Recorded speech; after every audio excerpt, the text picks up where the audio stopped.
This meeting to order with the Pledge of Allegiance and invocation by Vice Chair Oglesby.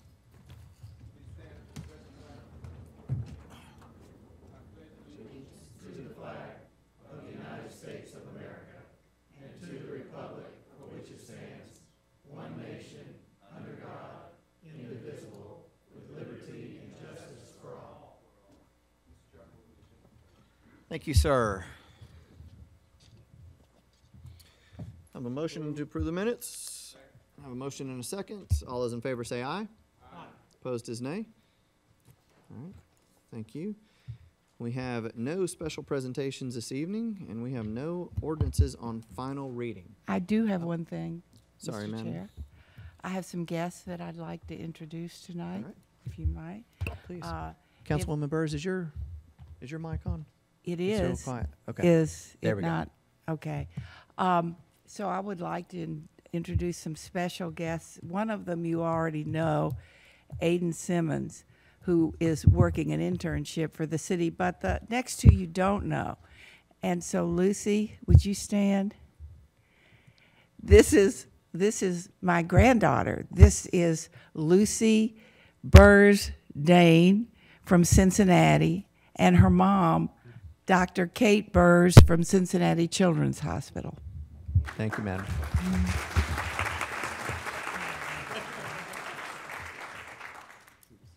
Thank you, sir. Thank you, Councilwoman. Madam Clerk, let's move on to ordinances first reading. Item 6A, please.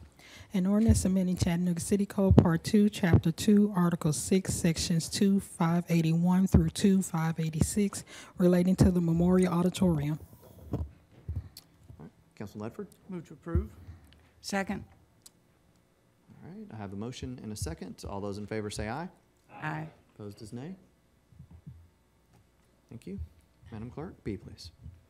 An ordinance hereinafter, also known as the fiscal year 2018-2019 operations budget, providing revenue for the fiscal year beginning July 1, 2018 and ending June 30, 2019, appropriating same to the payment of expenses of the municipal government, fixing the rate of taxation on all taxable property in the city, and the time taxes and privileges are due, how they shall be paid, when they shall become delinquent, providing for interest and penalty on delinquent taxes and privileges, amending Chattanooga City Code Part 2, Chapter 2, Section 2267, relative to paid leave for active duty training, and to amend Chattanooga City Code Part 2, Chapter 31, Sections 3136, 3137, 3141, and 3143, Sections 31322 and 31354.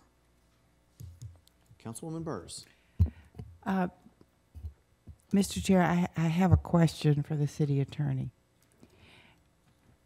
I noticed that following this is the capital budget, and a lot of our discussion has been relative to funds for the capital budget. I know that council is talking about some amendments and stuff. Is this the place, or does it come with the capital budget? And actually, Councilwoman Burrs, the discussions you've had actually will be impacted in both budgets. In both operating places? and capital. Okay. So if and when there are any amendments, do they happen both places? That's correct, ma'am. Okay. I move approval, please. All right, Councilman Henderson. Thank you, Mr. Chair. Now that we have a motion and a second for the budget, I would like to introduce an amendment to the budget that I discussed at 3 o'clock. This amendment would include an equity study on our rate structure, no tax increase on our water quality fund, and authorize the administration to take up to $2 million from the reserves if they decide it's necessary. I have the documentation for the amendment in these papers here I'd like to distribute, which is, you had a synopsis or a summary of this at our 10 o'clock budget hearing. That's the equity study on the rate structure. So it'd be an equity study on the rate structure, no tax increase on the water quality fund, and authorizing the administration to take up to $2 million from the reserves if they decide it's necessary. And that's in Second. the form of a motion. Second. All right. Councilman Ledford, did you have your light on? I did. Okay, Thank you. please, sir. If I may, Mr. Chair, I'd like to ask a couple of questions of staff. This was just presented to us this morning at our morning session, and I just want to make clear that I understand what the ramifications of this amendment will do to some of the other conversation that we've had. Sure. Stacy, there you are. This will just take a minute, because I just want to make sure I understand what's going on with this amendment and the ramifications. Yes, sir. Stacy, we talked about in conjunction with the proposal for the water quality rate increase to do a financial waiver for people, and for seniors enrolled in the senior tax freeze program. You told us this morning that that was an automatic enrollment, that basically seniors enrolled in the senior tax freeze, which is council supported extremely strong last year, would be automatically, am I correct? Yes, Their- sir. Their fee would be waived completely. Yes, sir. So no fee, no water quality fee for seniors enrolled in the senior tax freeze. That's correct. Okay, I just want to make sure that I heard that correctly. Does that apply with this amendment? No, sir. That option goes away? Yes, sir. Okay. Does this administration still would do a equity study with or without this amendment? I don't think I can commit at this point to doing an equity study if this amendment were to pass, because we would have to take a step back and reevaluate our 5-year plan. I can commit to doing the equity study if the amendment fails and the program is funded as proposed. Okay. Bond rating. We're getting ready to go into bond season. Could moving money like this affect our bond rating? Yes, And just tell me a little bit about that, because Sure. I'm concerned about that. Yeah, absolutely. So, and you all know, we do maintain reserves in partnership with this council that are, we consider healthy for the city. So, that the goal that we try to maintain is about 20%. This would potentially put us a little bit under, right at 20%. So, but the most important thing to think about with the bond, the bond calculation here that we're talking about, is two things. One, our water quality fund right now is a self-sustaining utility, which means that the bond rating doesn't look at it the same as it does our general fund because it supports itself. If we start using, excuse me, general fund dollars to subsidize the water quality fund, the rating agencies are not going to look kindly on that. Both because we have proposed a 5-year capital plan that this council is saying you would prefer to do a one-time allocation instead of a sustainable funding stream. They will not look kindly on that. They would also not look kindly on the fact that we're subsidizing it with general fund dollars. So we think there would be, and we have received outside counsel, that we think there would be a likelihood that our bond rating could decrease as a result of not funding a 5-year plan. Okay, thank you. One more question. Could this amendment delay projects that are already in the pipeline Yes, sir.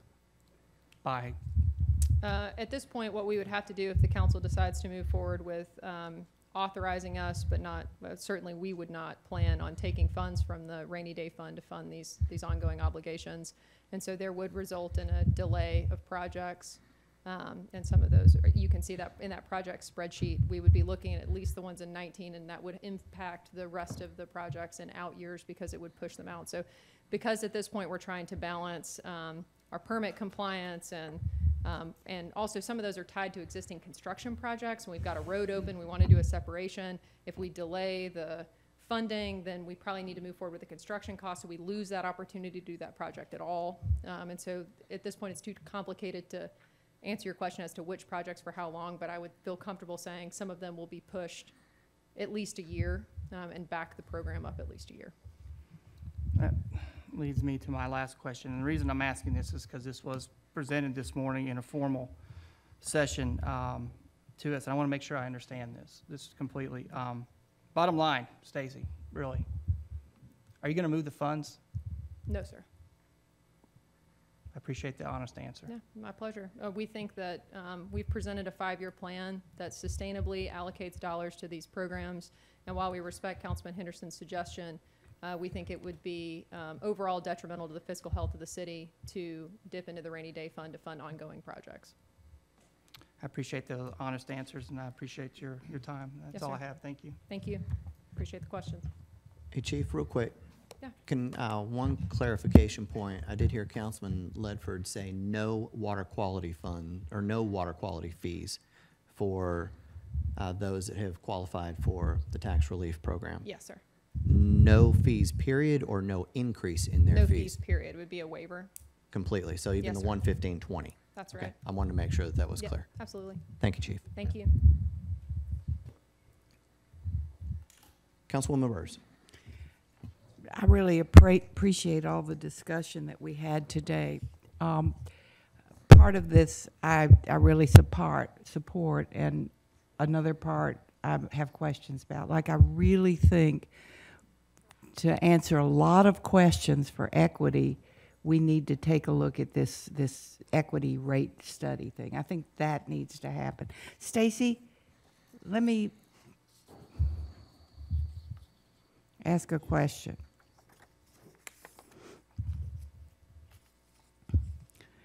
I think that sometimes we have to go the extra mile to make sure that people really believe that we're being as equitable as possible. And there's been a lot of noise on the line back and forth about this thing.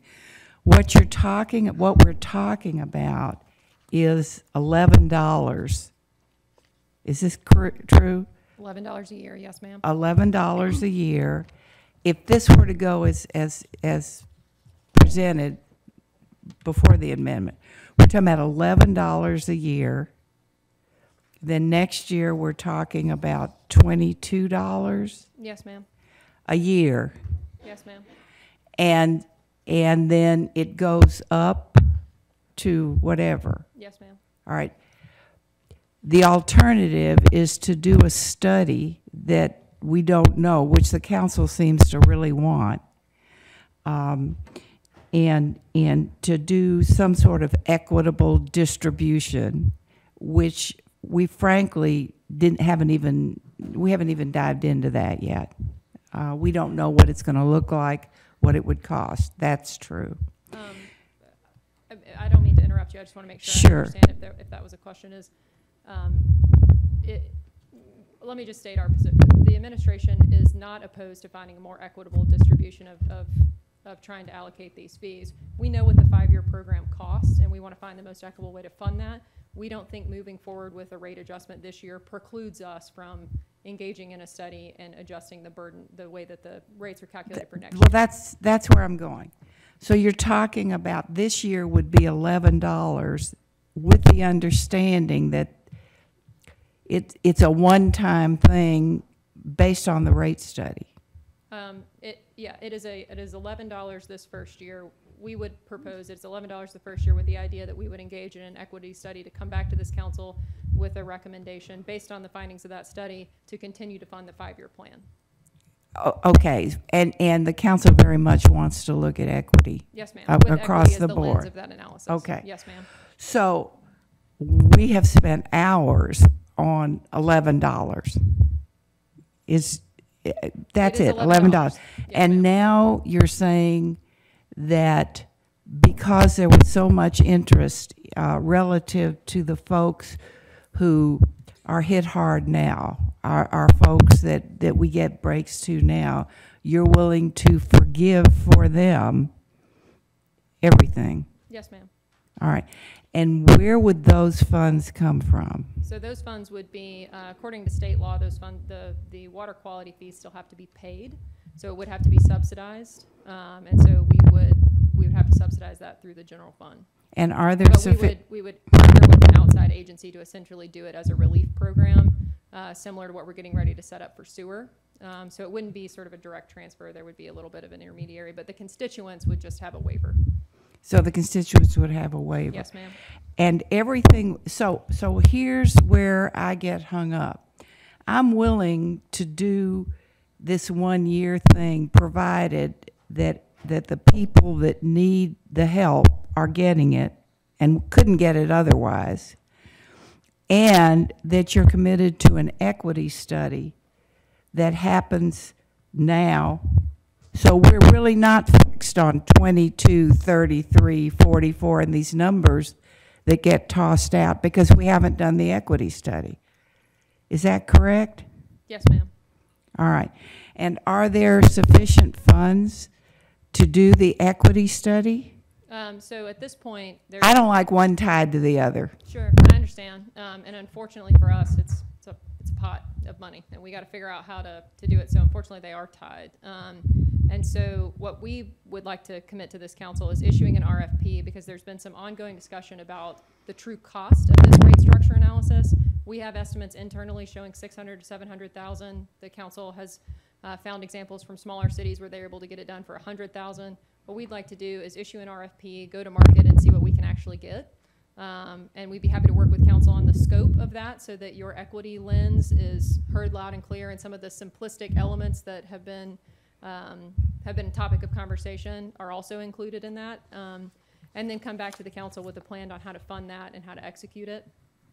But at this point, without knowing the true cost of it, I can't say that there are funds allocated because simply we don't know how much it's going to cost. All right, and my final question is a reiteration of Councilman Ledford's question, and that is, if we pass this resolution asking you, well, it could be either telling you, well, we really can't tell you. We can only talk about, in budget terms, whether or not you follow through is your business. So we could say, take $2 million out of someplace, and that's not an order for you to implement. That's right. Okay. Thank you. Thank you. Yes, ma'am. Councilman Byrd? She answered all of my questions. Thank you, Kurt. I mean, she did it all. Definitely, I guess the main thing, Stacy, I know you got back up there. I do apologize. Yeah, just do that for me. Appreciate it.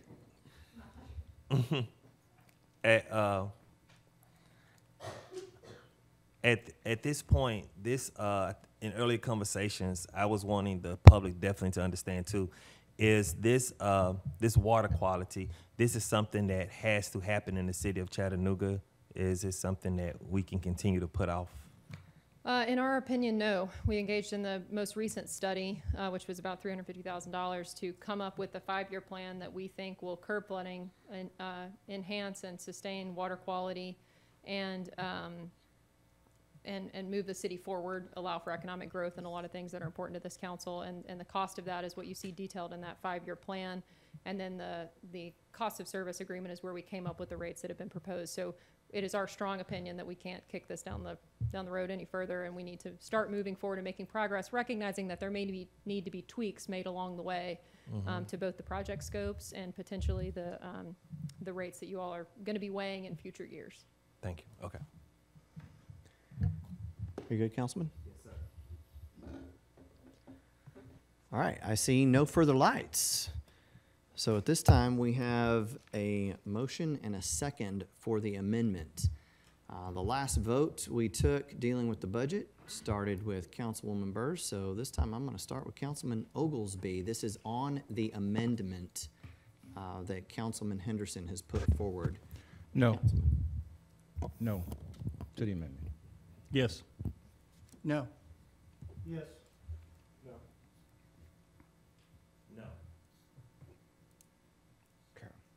Councilwoman? Me? No. Yes. That's 5 no. Okay. So that motion fails, which means that takes us to approval of the budget as read and as written in the ordinance or in our agenda. So now we will take that vote. I see no further lights for discussion on that. So we will go back to Councilwoman Burrs.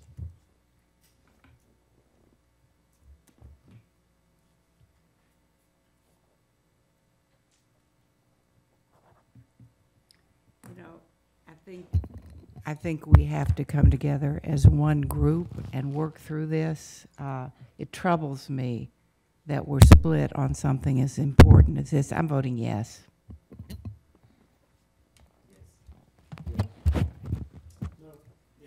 Yes. Yes.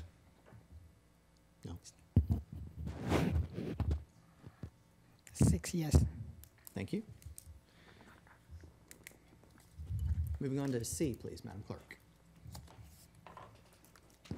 An ordinance appropriating, authorizing, and allocating funds to the capital improvements budget for the fiscal year 2018-2019. Councilwoman Burrs. Move approval. All right, I have a motion and a second. Seeing no further conversation, we'll go back over to Councilman Oglesby. Yes. Yes. Yes. Yes. That's 6 yes. Thank you, ma'am. On to D, please. An ordinance closing and abandoning a sewer easement located at 8615 Petty Road as detailed on the attached map, subject to certain conditions. Councilman Ledford. Move to approve, Mr. Chair.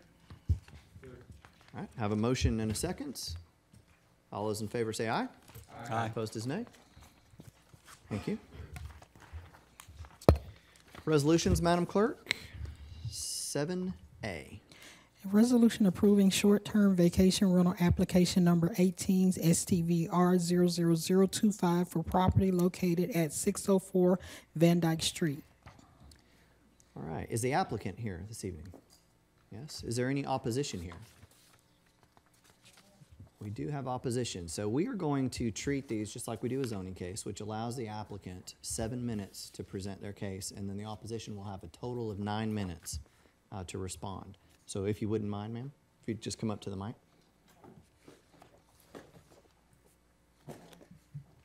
Just one moment.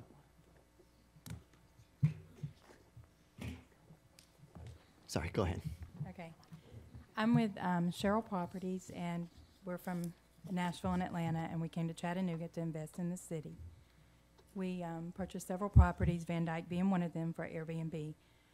We have taken the right steps, I believe, in doing everything correctly. We have waited. We have not rented it out.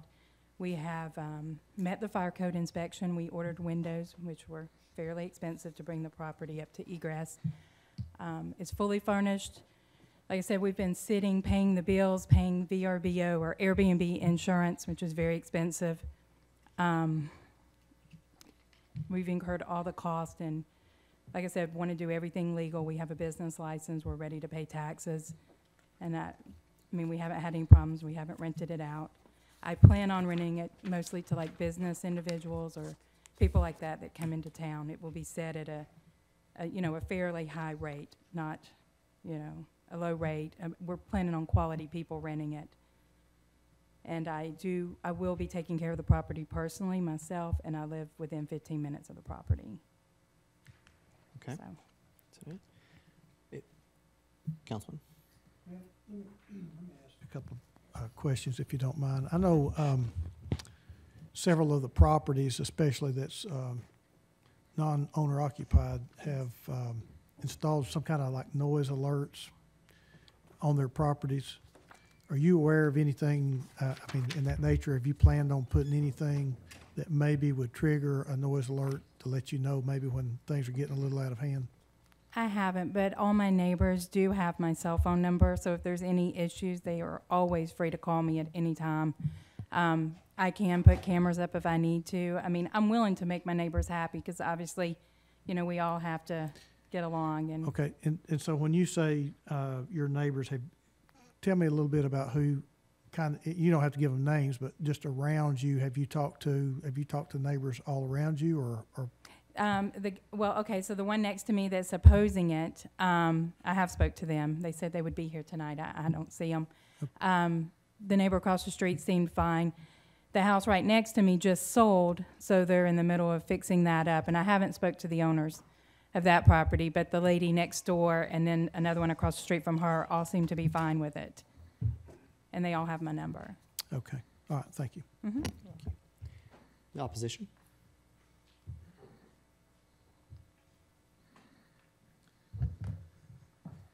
Just a second. Sure.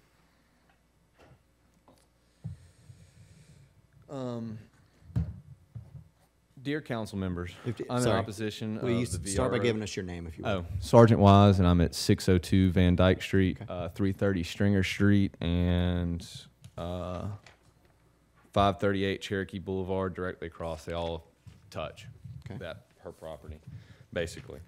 And here's a written letter from John, if y'all want to see it. I think he sent it to the city when we first heard about the variance, Okay. and he strongly disapproves, or adamantly is against the variation.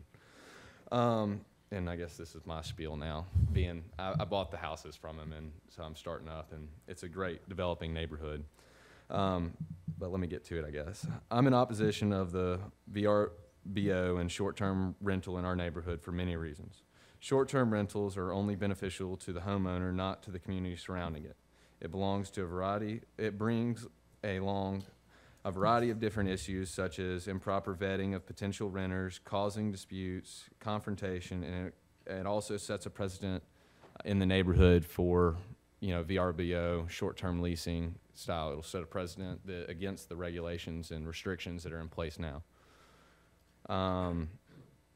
My house is directly next door to this home, and she's great. Oh, April's awesome. I'm a testament to her character, but we just have a different vision for what we see in that neighborhood, and I'm not going to use this, but I'm just don't want to see people in and out. I don't want to feel like I'm at a touristy location. This is my home that I work and operate in the area all the time. My dogs are there. I've got several of my people here who rent from me and are there all the time, and it's just not what I want to see this young and up-and-coming neighborhood turn into. I'd hate to see renters in and out all day long and every year, every weekend. She can do all those things, but it basically makes it impossible for me to try and keep up with it. And I couldn't. It'd be hard for me to keep up and make sure she has her rents high and make sure she has good renters and they're not bothering my tenants and things like that of that nature. So I'm here to oppose it. And I strongly urge y'all to do the same because it'll set a precedence for the neighborhood that I think would be detrimental. I think that you'd see a lot of growth stop. I don't think that you'd see as many people investing in that neighborhood to make it as good as it's going to be one day, hopefully. And it's just I think it's a bad move for that area. Councilman? Is there anything else? Yeah. So, Mr. Wise, let's go back. One, you said it's against the regulations. Or it's not against the regulations. She can apply for a variance, but there's not any other houses in that neighborhood or anywhere surrounding that VRBO or short-term lease. Okay, are you certain about that? Because someone that is owner-occupied can just go down and get a permit as long as they meet all of the safety qualifications. So there may be homes in this area that are already doing it that are owner-occupied. They're there every day, and I haven't seen it. I'm there every day too, and I don't see. It's a pretty consistent neighborhood. Everybody's been there 25, 30 years, and you're just now seeing them start to get out and sell the house like the next door house. I mean, it was, run down. It wasn't very nice, and it's. Owner-occupied Airbnbs as well? You are? Yes, sir. I am.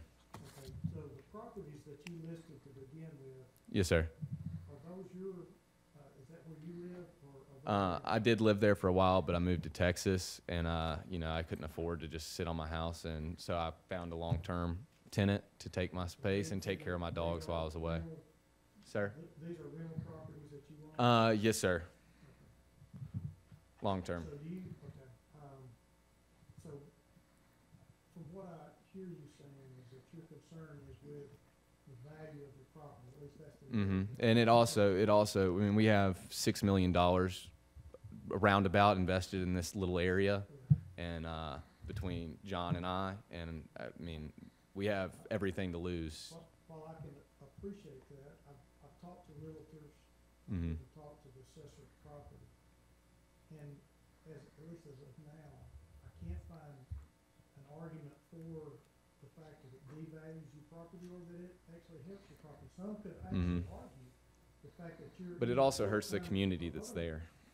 The fact that you're in a short-term vacation rental district may actually improve your property values, because we're starting now to get Oh, I know. throughout the city of Chattanooga request to be able to be included in the short-term vacation rental district. So I would argue that it would actually maybe help your values of your property instead of hurting. You know, So I guess my concern would be, I didn't really hear any safety concerns, and we also have to be careful. I think, the state legislature just took this up this past year.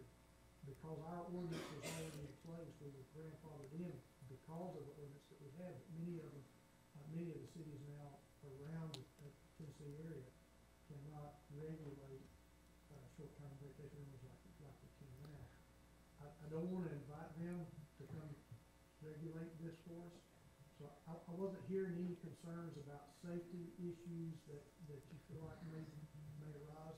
And I feel like that are some of the legitimate concerns that may be addressed. I mean, safety's huge, but I'm more worried about the social aspect of the neighborhood, the community that's being built there. These new great homes, the people who live there, they're all nice, sweet people. I talked to the man across the street. I asked him to come out tonight. You know, you can support me or not, but I'd love for you to put your input in so that we can have at least another voice in this discussion. Okay. Good. There may be a minute or two left. Is there any other opposition? Really, there. Hi, my name is Cameron Becker. How are y'all this evening? I'm there a lot. My main concern is the people in and out of the house. The trash, not knowing who she is vetting. I do have cameras at my property, and my thing is the whole in and out, the safety. Half the neighborhood's great, half the neighborhood's not. So you don't know who's next to you, who's out. The deck shares the adjacent deck, so I mean I am 15 feet from the deck. So I just don't, it'd be nice to have a long-term neighbor instead of people in and out. And that's for the safety of the neighborhood, for the safety of for me, and just the value of the property, and having trash in and out. I know she's got a rental company that will take care of that. We all know how rental companies are sometimes. I'm not debating that, horrors, but I've never had great experiences with that, so I just don't want that next to a piece of property that I live in. All right. Thank you. Is there anyone else? No? Councilman, did you have another thing before I ask Ms. Page back up? Ms. Burdo? Yes, please. You have 2 minutes to respond. Thank you. I wanted to address his concerns. For one, I am hands-on on that property, and I will make sure of any issues. I will be the one taking care of it. There will not be a rental agency or some kind of company taking over. It's me. I will do it personally. And he rents, and they have dogs, and they bark sometimes all day on Saturday. I haven't complained. And so, I mean, for me, I don't understand why it's okay for them to make money and throw up an apartment complex less than 100 feet from my door, but it's not okay for me to make money and rent a property. So I'm asking you to say yes, because I haven't had any issues, any complaints, anything, and to give us a chance. Ms. Barlow, what Yes. What do you plan to do with the trash? How do you I gonna have handle a the trash can on the side of the house, and I'll take it straight to the curb when it's trash day. I mean, I find trash in my yard that I pick up. If he has cameras, we could roll them back. I pick up their trash, if you want to know the truth, and I put it in the trash can. Okay, thank you. And, I mean, I've had their stuff parked on my property, and I have been kind and just asked, had my mower say, hey, do you mind moving your boat or whatever. I've been very, compliant in every way. So, I mean, I feel like it would be nice if they were the same. Done, Councilman? All right.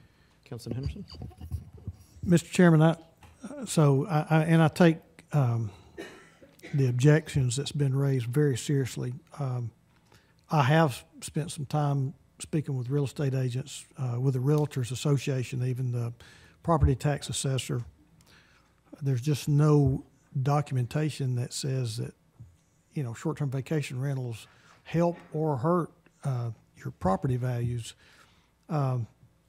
I think the one thing that we can take in the fact that this is non-owner occupied is that 2 violations in a year can result and her losing this right to operate a short-term vacation rental. So at this time, I'm going to move that we approve this short-term vacation rental. All right, I have a motion and a second for approval.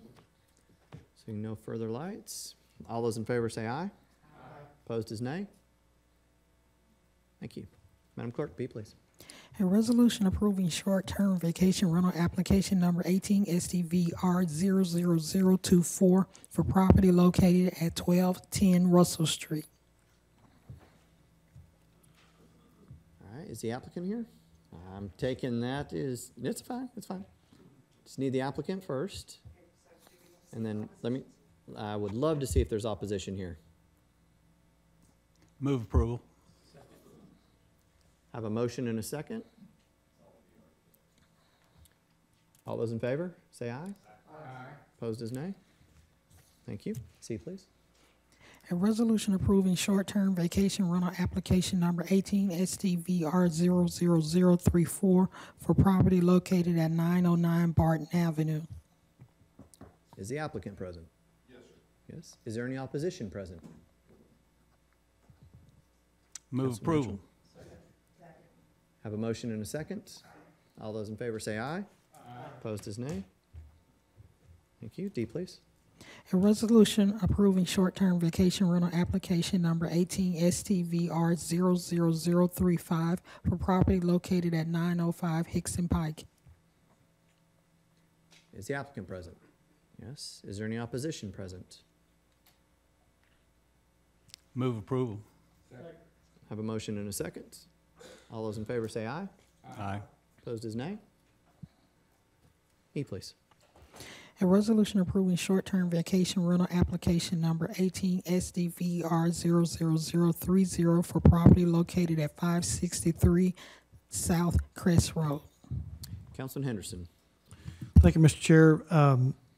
This is in Councilwoman Coonrod's district, and in her absence, I would like to ask for a one-week deferral until July the 3rd. All right, I have a motion and a second, and just for the record, is the applicant present this evening? Here from Mr. Cannon's and Truck Properties. Sir, is there any opposition present this evening? There is some. Councilman, you made the motion. Would you like to hear the opposition now or wait till next week? I think we just wait till next week, so when Councilwoman Coonrod's here. All right. Very well. All those in favor, say aye. Aye. Opposed is nay. This item's deferred for 1 week. F, please, Madam Clerk. A resolution authorizing the city treasurer to renew blanket purchase order number 532669 for merchant car services with FIS linked to Gov for an additional 3 months during transition to the new vendor. Councilwoman Burrs. I have a motion and a second. All those in favor say aye. Aye. Opposed is nay. Thank you. G, please. A resolution authorizing the Director of Human Resources to extend an existing agreement with FMLA Source, Inc. of ComPsych Corporation to provide Family Medical Leave Act FMLA management services at the rate of $1.32 per employee per month for a 3-month term ending on September 30, 2018 for an approximate cost of $8,700. All right, what's the pleasure? All right, I have a motion and a second. All those in favor say aye. Aye. Opposed is nay. Thank you. H, please. A resolution authorizing the Chief Information Officer to execute a blanket contract renewal with KCI Technologies to be providers of software licensing, technology support, and professional services associated with CityWorks Managed Hosted Solutions citywide for the period of 3 years, beginning June 20, 2018 through June 21, 2021, with annual amounts referenced below, for a total amount of $203,988.51. Councilman Ledford. Have a motion and a second. All those in favor say aye. Aye. Opposed is nay. Thank you. Move to I, please. A resolution authorizing the approval of change order number 1 final for Tri-State Roofing Contractors, Inc. of Chattanooga, Tennessee, relative to contract number F17001-201, replacement roofing system for Fire Hall number 10 for a decreased amount of $1,400, to release the contingency amount of $6,400 for a revised contract amount of $44,184. Councilman Byrd. Have a motion and a second. All those in favor say aye. Opposed is nay. Thank you. Jay, please. A resolution authorizing the approval of change order number 1 final for Tri-State Roofing Contractors, Inc. of Chattanooga, Tennessee, relative to contract number M17006-201, replacement roofing system for the Lindsay Street building for an increased amount of $1,392, to release contingency amount of $3,608 for a revised contract amount of $44,017. Councilman Byrd. All right, I have a motion and a second. All those in favor say aye. Opposed is nay. Thank you. Kay, please. A resolution authorizing the approval of change order number 1 final for Tri-State Roofing Contractors, Inc. of Chattanooga, Tennessee, relative to contract number M17003-201, replacement roofing system for Fleet Maintenance Building located at 12th Street for an increased amount of $3,191, to release the contingency amount of $6,809 for a revised contract amount of $101,099. Councilman Byrd. I have a motion and a second. All those in favor say aye. Opposed is nay. Thank you. L, please. A resolution authorizing the administrator for the Department of Public Works to enter into contract number CMA 1866 with the Tennessee Department of Transportation, TDOT, for the maintenance of state highways within the city limits of Chattanooga for reimbursement to the city for an amount not to exceed $426,177.30. Councilman Mitchell. Move approval. I have a motion and a second. All those in favor say aye. Aye. Opposed is nay. Thank you. Ends those items and takes us to purchases. Evening, Ms. Woodard. Good evening. The first 4 items we have for your consideration tonight are on behalf of Public Works. First, we have the payment of 2 invoices for boiler maintenance to be awarded to Lee Company in the amount of $36,912. Next, a blanket contract renewal for waste scale services to be awarded to Wingfield Scale Company, Inc. in an estimated annual amount of $30,000. Next, a new blanket contract for cleanup sewer backup services to be awarded to Disaster Master in an estimated annual amount of $300,000. Next, 2 blanket contract renewals for sewer maintenance equipment to be awarded first to Jetback Equipment Company, LLC, and second to Environmental Products and Accessories, LLC, and the total estimated annual amount will be $30,000. Next, on behalf of the Police Department, we have the purchase of 1 100 kW rated generator and transfer switch replacement to be awarded to Stowers Machinery Corporation in the amount of $67,500. And finally, on behalf of Human Resources, we have a new blanket contract for healthcare eligibility audit to be awarded to Mercer in the estimated annual amount of $37,100. Councilman Ledford. Thank you, Mr. Chair. I just wanted to say thank you for answering the questions I had on short paid items in the Lee contract. And with that, I move for approval. Thank you. All right, I've got a motion and a second to approve the purchases. All those in favor say aye. Opposed is nay. Thank you, Ms. Woodard. Thank you. That takes us to other business. Is there anyone on the council that has other business they'd like to discuss? Councilman Henderson. Thank you, Mr. Chair. Next week is July the 3rd, which is Pops on the River. And that actually starts at 5 o'clock. I'm sure the fireworks won't be till later on that night. I was thinking if it would please the council, we could start maybe our 6 o'clock meeting, move it up to 5 o'clock. Maybe we could get out a little bit earlier so that we can attend this event. All right. I'll take that in the form of a motion. Do I have a second? All right. Is there any other comments on that item? I'm going to go ahead and take it as a vote. I have a motion and a second to move next week's meeting to 5 p.m. All those in favor say aye. Aye. Opposed is nay. All right, Madam Clerk, would you make sure that's publicized that next week we'll start at 5 p.m.? Thank you. Thank you, Councilman. Councilman Gilbert. Yes, in August the 4th, we're having Rock the Block, and what that is, we're going to give away hopefully 1,000 book bags fully loaded to kids, and also you give away uniforms to the kids also. It's going to be at the Brainerd Center. The time, I think last year started around 10, but we haven't come up with the time yet, but it is August the 4th for Rock the Block. All right, thank you, sir.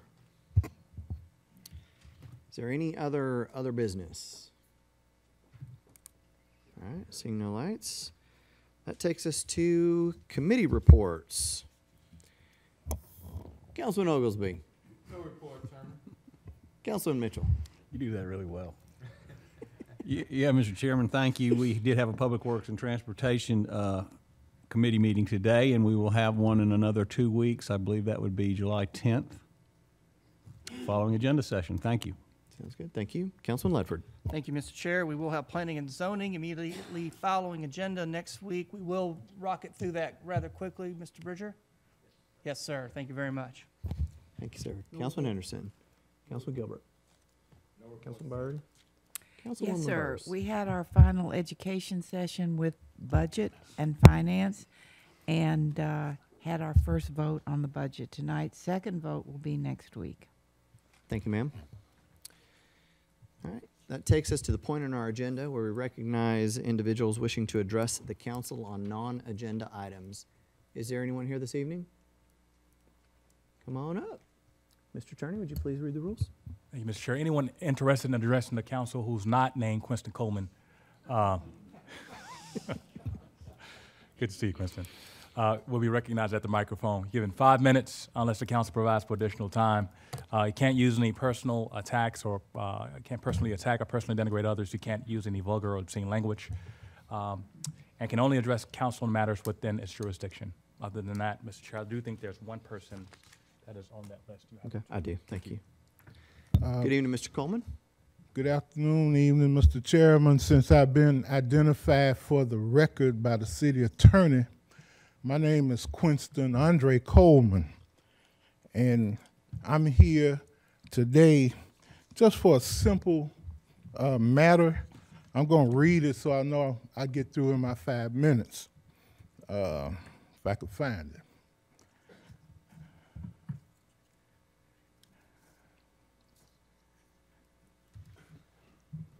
I've already identified myself for the record. For the past several years, I have served on the board of trustees of the College of Business at Tennessee Technological University in Cookeville, Tennessee, and have also served and continue to serve on the Hamilton County Industrial Development Board. Since 1967, all of my abodes have been in the Brainerd neighborhood. Before then, my family was located in the downtown area of East 9th Street or at the riverfront community. Both sections were very different than they are today. One of the economic, I don't know how to say this, let me say it right. One of the economic heartbeats of Negro business, commerce, and culture was East 9th Street. The other at the riverfront offered access to retail, banking, vocational education, commerce, and industry. Now they encompass a border and boundary for the Innovation District Framework Plan that was released earlier this year. I think it was in March. When I reviewed the presentation, I found extravagant conceptual dreams entwining campus, government, and urban development in a manner that erases all historical documentation to natural disasters, our civil rights legacy, religious diversity, and economic development in those areas. Management and oversight of the Bessie Smith Cultural Center eliminates or looks in a different direction then highlighting the Chattanooga African American History Museum. I would like to see that marquee returned because the Innovation District shows an expansion in the plan for the Bessie Smith Cultural Center. However, Bessie Smith Cultural Center does not promote in an educational or in a community development type way the African American Museum. And so I would like to see, as you go through your budgeting, that we consider taking the operational functions of Bessie Smith Hall and the African American Museum and putting them under the guidance and control of the Chattanooga Public Library System. And the main reason I want to do that is because if you do that, it will offer an opportunity for local government, schools, higher education, tourism, and citizenry to enrich a broadly disseminated story of the growth of Ross's Trading Post into what we used to call the scenic city of the South. One commercial used to say, Chattanooga, that's my hometown. I'm a little older than y'all, so y'all don't know that. All right, and the reason I say that is that I went online and I found something that talked about the Chattanooga African American Museum, and about 3 highlights I want to say is that most Africans brought to Chattanooga were brought to be personal servants or laborers rather than field hands because we did not have a lot of plantations. Find out what many African American businesses such as a dairy farm, insurance company, and real estate outlets that thrived in the 1800s. Then if we look and say Africans in the city even owned factories producing grates, fenders, and other metal works. There is a publication available on Amazon.com called Chattanooga Then and Now. It's a historic book that lists sites, selected personalities that made the city great, and research activities to enhance any classroom. Those things are not being promoted at the Bessie Smith Hall to any significant degree, and I think that it ought to remain. Can I get 30 seconds? Okay. I just think that it ought to remain as a venue and that we should highlight the dream of Roy Noel and Jacola Goodwin and others who established the Chattanooga African American Museum. The reason I did this is because the mayor recently gave me a card and said, tell me or draw a picture of the Chattanooga you want to see. And I want to see a Chattanooga that maintains and expands the knowledge of what African Americans did in the Chattanooga area. Thank you so much. Thank you, Mr. Coleman. Any questions?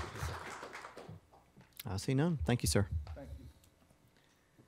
Is there anybody else who would like to address the council this evening?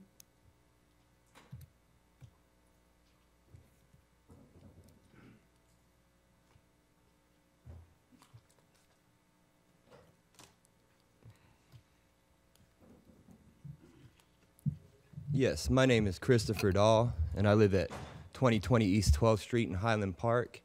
And I would like to, thank the council for having this opportunity to address you guys.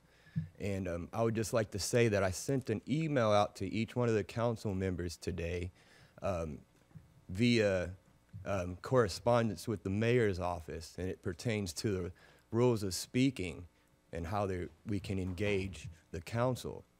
And in this write-up that I gave, it's about 6 pages, it actually points out the rules that are unconstitutionally sound, and it shows how it is. And so I would just like to urge the council to maybe reevaluate those rules and maybe, fix those issues that can make it unconstitutionally sound, because I would not want to have to, or me or any group of people have to sue our government into compliance to follow the Constitution. So thanks, and have a great rest of the day.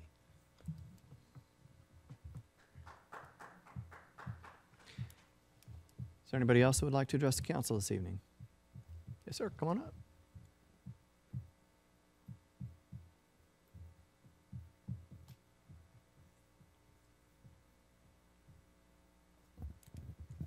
Good afternoon, Rick Carpenter, 1548 afternoon. Concord Road, District 7.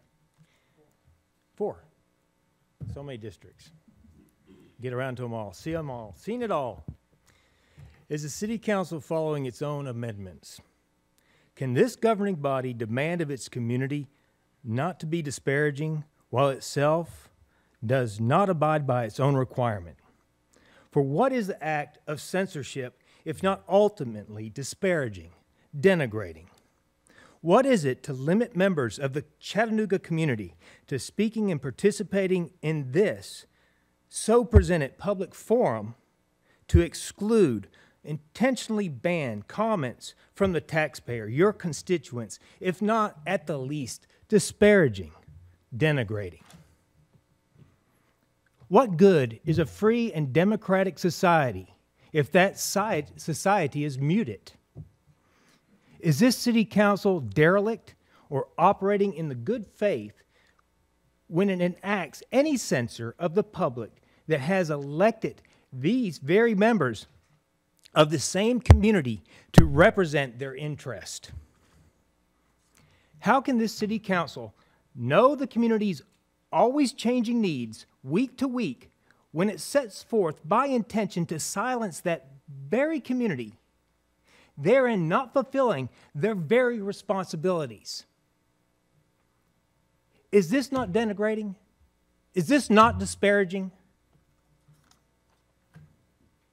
Is it the intention of this city council to rule itself as elite, more special as to limit who of this community has the right to needs and when they may speak of these needs? If you don't serve the people, one does not serve at all.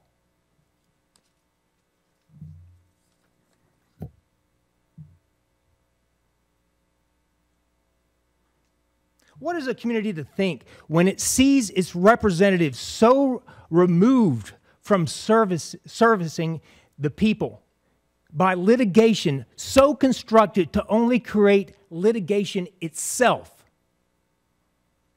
Disparaging, to say the very least.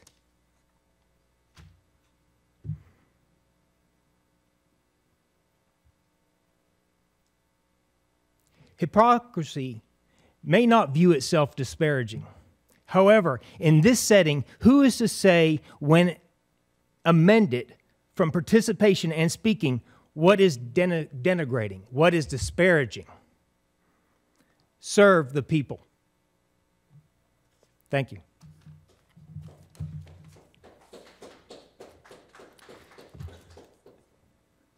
Is there anybody else who would like to address the council this evening?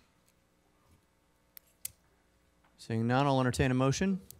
We are adjourned.